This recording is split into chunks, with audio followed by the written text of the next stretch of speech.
আজকে বানাবো chicken pakora recipe. আর এই চিকেন পকোড়াটা বানাবো একদম ভিন্ন স্বাদে, খেতে কিন্তু খুব সুন্দর হয়। আশা করবো প্রথম থেকে শেষ অবধি ভিডিওটা দেখবেন, খুব ভালো লাগবে। সো নমস্কার আমার প্রিয় দর্শক বন্ধুরা, আশা করছি সবাই খুব ভালো আছেন এবং সুস্থ আছেন। আজকে শেয়ার করছি ভিন্ন স্বাদে চিকেন রেসিপি। আপনারা তো নানান ধরনের চিকেন পকোড়া রেসিপি বানিয়েছেন, একবার এইভাবে না আমি যেভাবে বানাবো এইভাবে একবার খেয়ে দেখুন, দারুণ লাগে খেতে। তো ভিডিওটা দেখুন কিভাবে বানাই। তো বন্ধুরা, ভিন্ন স্বাদের এই চিকেন পকোড়াটা বানাবার জন্য এখানে আমি 200 গ্রামের মতন চিকেন নিয়েছি। চিকেনটাকে খুব ভালো করে ধুয়ে পরিষ্কার করে নিয়েছি আর তারপর এরকম ছোট ছোট পিস করে কেটে নিয়েছি। চিকেন পকোড়ার জন্য এরকম সাইজ হলে কিন্তু ভালো হয়, তবে আপনারা ছোট কিংবা বড় সাইজ করে নিয়ে নিতে পারেন, যেটা আপনাদের ইচ্ছে হবে। তো এখন আমি এই চিকেনটাকে ম্যারিনেশন করব। তার জন্য এই চিকেনের মধ্যে আমি প্রথমে দিয়ে দেব লেবুর রস। 2 পাতি লেবুর রস দিয়ে দিলাম। লেবুর রসের পরিবর্তে আপনারা চাইলে ভিনিগারও দিতে পারেন। লেবুর রসটা দিলে কিন্তু চিকেন পকোড়ার স্বাদটা ভালো হয় আর আঁশটে গন্ধটা কিন্তু অনেকটাই চলে যায়। এবার আমি পরিমাণ মতো লবণ আর এখানে নিয়েছি হলুদ গুঁড়ো, লঙ্কার গুঁড়ো, ধনেপাতা বাটা 1 চামচ, আদা রসুন বাটা 1 চামচ করে, গরম মশলা আর 1 চামচ জিরে। মশলাটা দেওয়া হয়ে গেলে এবার আমি দিয়ে দেব 1 চা চামচের মতন সয়া সস আর দিচ্ছি রেড ফুড কালার। আপনারা চাইলে ফুড কালারটা নাও দিতে পারেন, তবে ফুড কালারটা দিলে কালারটা কিন্তু ভালো আসে। তো দেখুন 3-4 ফোঁটা মতন আমি ফুড কালার দিয়ে দিলাম। আপনারা চাইলে কিন্তু নাও দিতে পারেন। তো বন্ধুরা, সব কিছু দেওয়া হয়ে গেছে, এখন ভালো করে মাখিয়ে নেব। তো এই যে দেখুন চিকেনটাকে খুব ভালো করে ম্যারিনেট করে নিয়েছি। এবার আমি এটাকে 2 থেকে 3 ঘন্টার জন্য ফ্রিজে রেখে দেব, মানে নর্মাল ফ্রিজে রেখে দেব। আর দেখুন চিকেনের কালারটা কিন্তু ফুড কালার দেওয়ার কারণে কতটা সুন্দর এসেছে। তো 2 থেকে 3 ঘন্টা পর আমি চিকেনটা ফ্রিজ থেকে বের করে নিয়েছি আর দেখুন চিকেনটা কিন্তু অনেকটাই নরম হয়েছে। তো এবার এর মধ্যে আমি দিয়ে দেব 2 মিডিয়াম সাইজের পেঁয়াজ কুচি আর 5 থেকে 6টা কাঁচা লঙ্কা একদম চপ করা। কাঁচা লঙ্কা ও পেঁয়াজটা আমি দিয়ে দিলাম আর এর মধ্যে দিয়ে দেব 2 চামচ পরিমাণে চালের গুঁড়ো আর 3 চামচ পরিমাণে বেসন। 3 থেকে 4 চামচের মতন আমি বেসন দিয়েছি। বেসনটা দেওয়ার পর আমি দিয়ে দেব 2 চামচ কর্নফ্লাওয়ার। আপনাদের কাছে যদি কর্নফ্লাওয়ার না থাকে তাহলে দেওয়ার দরকার নেই। তো তারপর খুব ভালো করে মেখে নিয়েছি। তো দেখুন একদম শুকনো শুকনো করে মেখেছি, এখানে কিন্তু জল একদমই দেওয়া যাবে না। তবে জলের প্রয়োজন যদি হয় তাহলে অল্প পরিমাণে জল দেবেন, মানে সামান্য জল দিয়ে খুব ভালো করে, মানে একদম টাইট করে মাখতে হবে। তো ভালো করে মেখে নেওয়ার পর আমি ফ্রাইং প্যানে বেশ কিছুটা তেল দিয়ে খুব ভালো করে গরম করে নেওয়ার পর আমি পকোড়াগুলোকে এক এক করে তেলের মধ্যে দিয়ে দিচ্ছি। তো এই যে দেখুন সবগুলো দিয়ে দেওয়ার পর খুব ভালো করে পকোড়াগুলোকে ভেজে নেব। আর ফ্লেমটাকে কিন্তু লো টু মিডিয়ামে রাখতে হবে। হাইতে রাখলে কিন্তু পকোড়াগুলো ওপরের দিকটা পুড়ে যাবে আর ভেতরের চিকেনগুলো কিন্তু সেদ্ধ হবে না। তাই লো টু মিডিয়ামে রেখে চিকেন পকোড়াগুলোকে খুব ভালো করে ভেজে নিতে হবে। ফ্লেমটাকে যত লোতে রেখে বা লো টু মিডিয়ামে রেখে ভাজবেন তাহলে দেখবেন চিকেনগুলো ভালোভাবে সেদ্ধ হয়ে যাবে আর খুব সুন্দরভাবে মুচমুচে হবে। তো দেখুন 2 থেকে 3 মিনিট এক সাইড রাখার পর আমি খুন্তি দিয়ে একটু উল্টে পাল্টে খুব ভালো করে পকোড়াগুলোকে ভেজে নিচ্ছি। এক সাইড রাখার পর দেখতেই পাচ্ছেন চিকেন পকোড়াগুলো কিন্তু কতটা লাল হয়েছে। আর এই পকোড়াগুলো কিন্তু ভাজতে খুব একটা বেশি সময় লাগে না, 10 থেকে 15 মিনিটের মধ্যে কিন্তু চিকেনগুলো একদম ভালোভাবে সেদ্ধ হয়ে ভাজা হয়ে যায় আর খুব সুন্দরভাবে মুচমুচে হয়, খেতে কিন্তু খুব সুন্দর লাগে। আপনারা অবশ্যই একবার এভাবে বানিয়ে দেখবেন, খেতে দুর্দান্ত লাগে। তো দেখুন ফ্লেমটাকে একদম লো টু মিডিয়ামে রেখে পকোড়াগুলোকে খুব ভালো করে ভেজে নিচ্ছি। তো এই যে পকোড়াগুলো ভাজা হয়ে গেছে একদম লাল লাল করে। তো দেখুন পকোড়াগুলো কত সুন্দর লাল হয়েছে।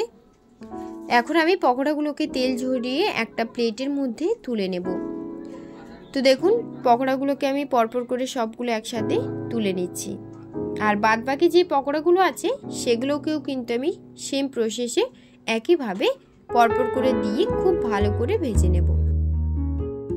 পকোড়াগুলো দেওয়ার পর একইভাবে আমি সব পকোড়াগুলোকে ভেজে নিচ্ছি।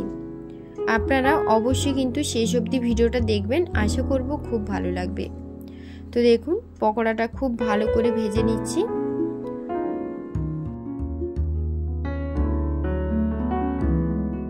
তো বন্ধুরা আমার সব পকোড়াগুলো ভাজা হয়ে গেছে। এখন আমি পকোড়াগুলোকে তেল ঝরিয়ে একটা প্লেটের মধ্যে তুলে নেব। তো বন্ধুরা সব পকোড়াগুলোকে আমি রেডি করে নিয়েছি। আর দেখুন চিকেনগুলো কতটা সেদ্ধ হয়েছে। একটা পকোড়া আমি ভেঙে দেখাচ্ছি। তো এই যে দেখুন পকোড়াগুলো কিন্তু খুব সুন্দরভাবে মুচমুচ হয়েছে।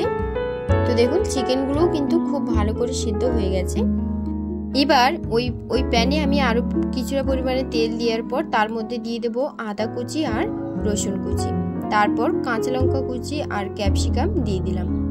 তারপর দিয়ে দেব ডুমো ডুমো করে কেটে রাখা দুটো মিডিয়াম সাইজের পেঁয়াজ দেওয়ার পর আমি এর মধ্যে দিয়ে দেব স্বাদ মতো লবণ।